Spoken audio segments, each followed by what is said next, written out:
Welcome. The purpose of this short video is to discuss about the feedback amplifiers and to have a small demonstration on the frequency response of the feedback amplifiers. So the objective is to understand the concept of feedback and its features, and then to plot and understand and analyze the frequency response of a current series feedback amplifier, and to plot understand and analyze the frequency response of an voltage and feedback amplifier. So basically what an feedback amplifier is. So these are the amplifiers in which a portion of the input signal is fed back to the input signal for the correction or for some purpose, so called the stabilization of the system. And this feedback signal can either be the output voltage or output current, and which can be added or subtracted from the input signal. So accordingly, the feedback can be classified into a positive feedback and the negative feedback. So if it is a positive feedback, the signals will get added, and if it is a negative signal, we'll get the difference of signal to be applied to the amplifier as a input. The feedback is necessary to improve the overall performance of the amplifier or any system in terms of the stability, bandwidth, impedance, and the gain stability without any oscillations. Though the presence of feedback may affect or may reduce the overall gain of the system, but still the benefits of the feedback amplifiers is going to dominate than the disadvantage of the decreased gain. And the feedback factor, which is nothing but the ratio of the feedback signal to the input signal, which is going to govern or in terms it is referred as beta. And the feedback amplifiers with respect to this electronics, it is classified into four types: voltage series feedback, voltage shunt feedback amplifier, current series feedback amplifier, and current shunt feedback amplifier. So what is that series shunt and the voltage current that imply in this means is, in this voltage, the voltage is given as a feedback signal, and how it is connected, how it is given in as a feedback. The out If the portion of output voltage is connected in series with your input voltage, then it is a voltage series feedback. Or if the portion of the output voltage is connected in parallel at the input of the feedback amplifier, then it is voltage shunt feedback. So again, in this case, the difference in voltage will come in picture. In the first case, the either it will be that voltage will be added or subtracted depending on the phase shift. And in the case of the current series feedback and current shunt feedback, we are going to take the current as the input parameter, that is your feedback signal, and it is given either in series to the input signal or in parallel to the input signal. The features of feedback amplifiers are: the amplifier's gain can be stabilized by means of the negative feedback, and in some certain configuration the input resistance increases, and in certain feedback configuration the output resistance decreases. The operating point of the amplifier is being stabilized, and the one disadvantage of this feedback amplifier is the reduction in gain. Then when it comes to the current series feedback amplifier, so this is the amplifier without the feedback, right? And this is the same circuit what we experimentally conducted for the common emitter circuit. Now in this case, what's the difference between the circuit with feedback and without feedback is the presence of capacitance between the emitter and the ground.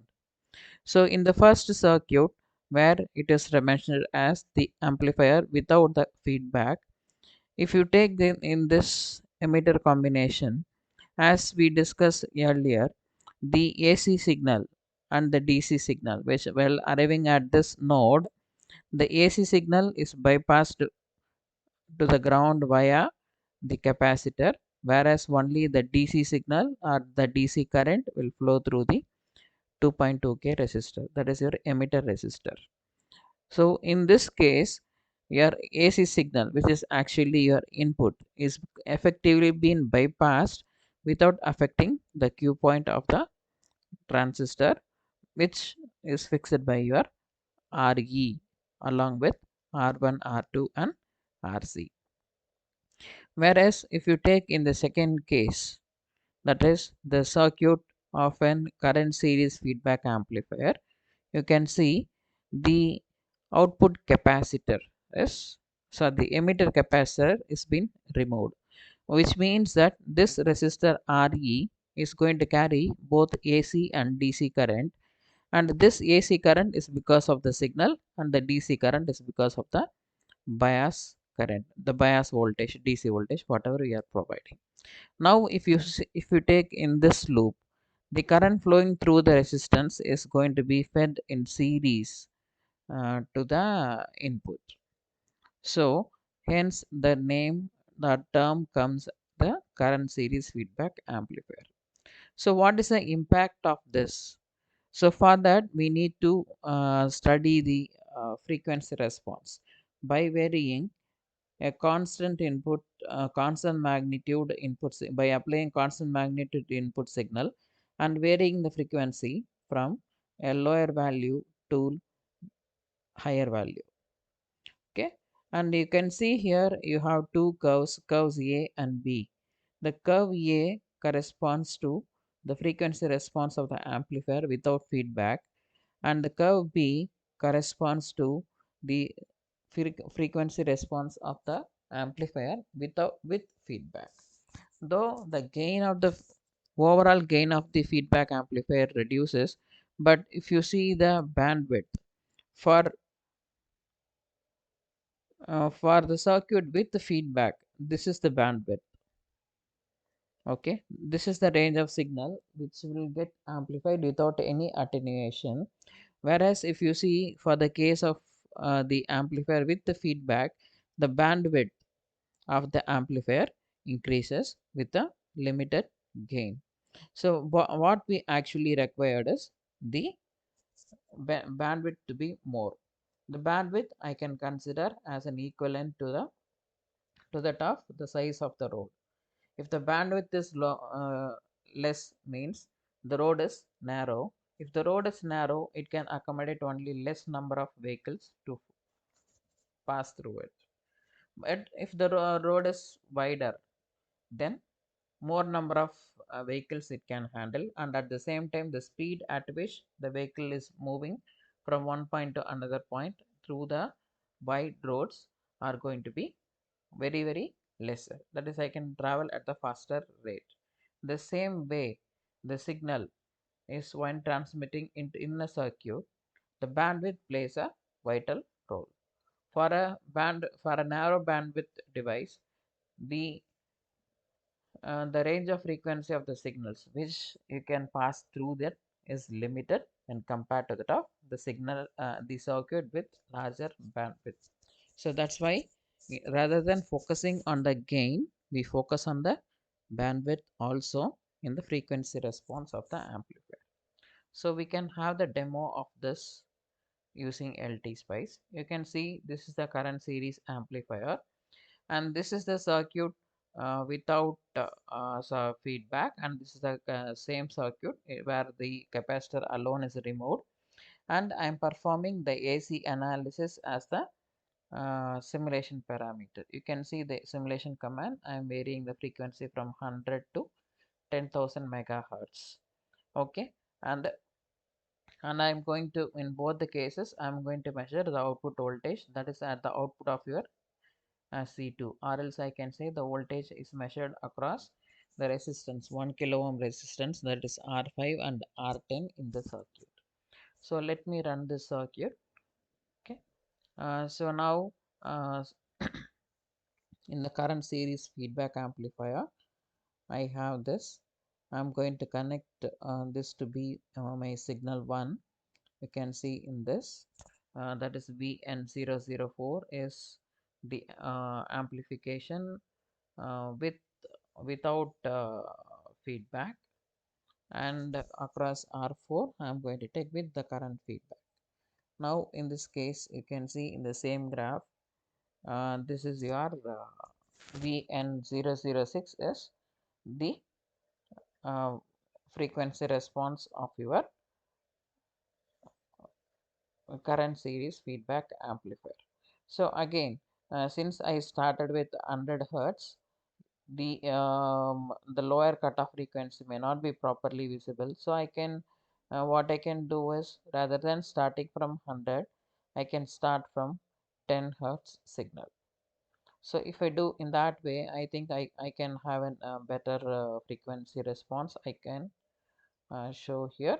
So you can see I can have the lower cutoff and the higher cutoff region. And in order to measure the bandwidth, what I need to do is, I need to find out the minus 3 decibel line. So here the maximum gain attained is minus 12 decibel. So from here minus 3 decibel corresponds to minus 15 decibel. So for that I am going to right click on the signal, and attached is I am going to use the cursor, both the cursor 1 and cursor 2.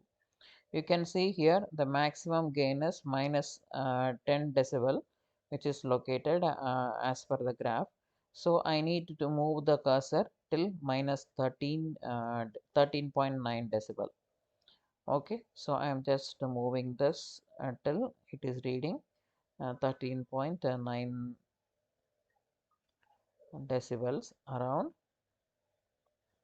Okay, and in the same way the cursor 2 I am going to move it to the same point on the other side.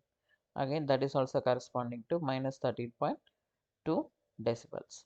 Now you can see the difference between the frequency f2 minus f1 is provided here, and what is the corresponding change in the magnitude, the gain magnitude is also shown here along with the corresponding frequency. Now you can see the bandwidth of this is 48.7 megahertz. This is the bandwidth without feedback. Now what I need to do for with feedback is, so instead of the having the cursor for VN004, I should place both the cursor for the second signal VN006, that is for the output of the circuit with feedback. So for this, here the maximum gain itself is minus 35 decibel. So what I need to do is, I need to move the cursor to till minus 3 decibel, means minus 38 decibel I should move it. So cursor 1, I'm just moving it till minus 38 decibel. Okay, and the second cursor, again I am moving it to the same level, that is I am aligning with this. Okay, so now if you see this, the bandwidth, the frequency difference is 152 megahertz, whereas in the case of without feedback it is around 48 megahertz. So this is one simple analysis which we can carry out with respect to your old current series feedback amplifier, in which the feedback is having a major impact on the bandwidth. The other parameters like the effect of the impedance and the gain, those things can be evaluated mathematically. Okay, and so this is the frequency response, just what I have shown you in the demo. And the next what you have is the voltage shunt feedback amplifier. So again here what is the feedback is provided here is, I have this is at the collector we are taking the output. So what we do, in addition to the regular circuit, what is the one modification that provided here is, we have a series combination of a resistor and a capacitor provided here in series here to the circuit. Okay, and this is going to provide a voltage in the voltage feedback, a portion of output voltage connected in parallel to the input signal. So from here your input signal is going to come, and from here the output voltage a portion of output voltage is going to applied in shunt, that is in parallel to your input voltage. So that's why it is so called the shunt feedback amplifier. Again, the performance is going to be the similar like in the current series feedback amplifier, which we can see with respect to one demo. So I have taken here in the LT spice.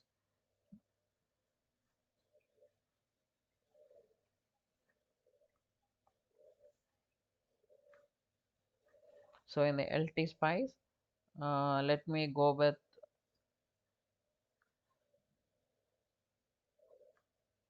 the voltage series amplifier, and so here I connected with the shunt feedback, voltage and feedback, and here I connected the amplifier without feedback just for the comparison purpose. And again I'm going to measure the output voltage across R6 and R12 for both the circuit. Okay, and here also I made the simulation profile starting from that is your transient analysis starting from your 10 hertz to 1000 megahertz, right, as like in the previous. Okay, then let me run this. See, the first circuit is with the voltage and feedback, and second one is without feedback. So let me take, this is for the first one without the feedback, and the second one is going to be with feedback. Okay, so now if you see here, even for 1 gigahertz there is no fall in frequency, right? So again what I can do is I can increase my frequency beyond this. Okay, instead of 1000 mega I'm going to give 100,000 megahertz.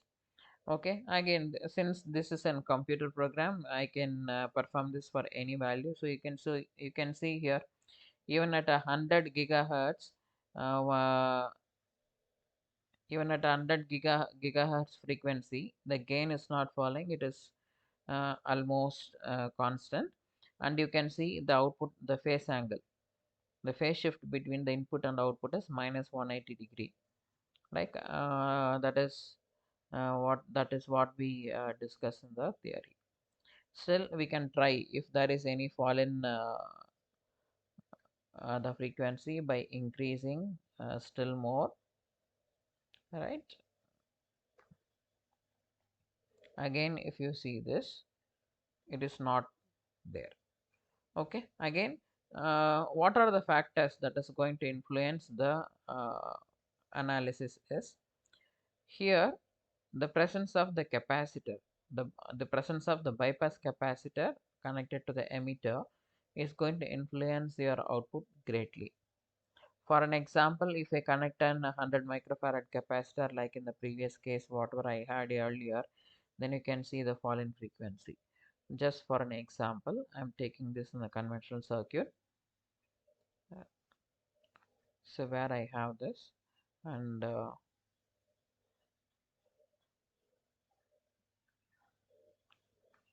so let me have the same value of 100 microfarad, right? Even again this is the circuit with the feedback, so I can show here the one with the feedback VP003, that is in red. The gain has been reduced because of the effect of the capacitor what is being connected to the emitter. Okay, so this completes your feedback amplifier, which is on basic with respect to the demo. Thank you.